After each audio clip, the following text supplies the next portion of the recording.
My name is Jensen. Let's learn some UiPath.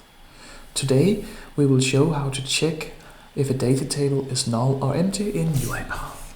And I created a data table, and that is indeed empty. So the data table is called DT-Data. You can see it here and can inspect it. It is indeed empty. Let's see how we can check if that is empty. If we couldn't see it, we could drag in an if. And then we will just count the number of rows in this data table. And we will do that by saying data.Rows and then count.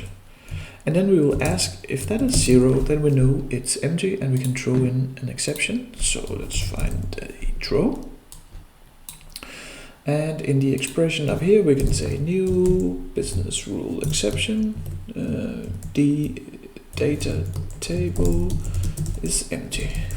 Like this. So this one will check if the data table is empty, and we can see it is actually.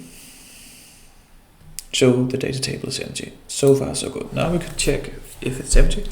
Let me comment this out. And then we can add another check asking if this is null, this data table.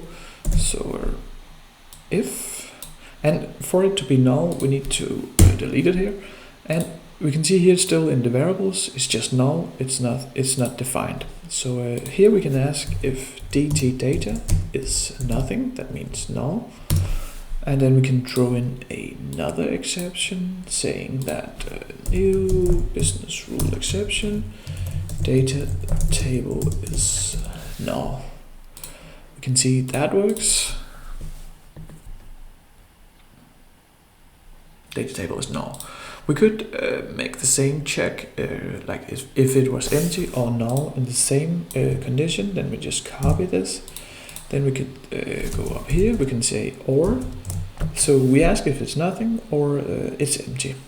And we could actually make an or else to increase performance, because if this is true, if it is null, then we don't have to evaluate on this, right? And so for that, we will just have a or else. Like there, but you could or will also work, and then we could run it. That's it for today. Don't forget to subscribe to the channel to get all the new videos about UiPath and RPA, and please give it a thumbs up if you enjoyed the video. Have a good day. Bye bye.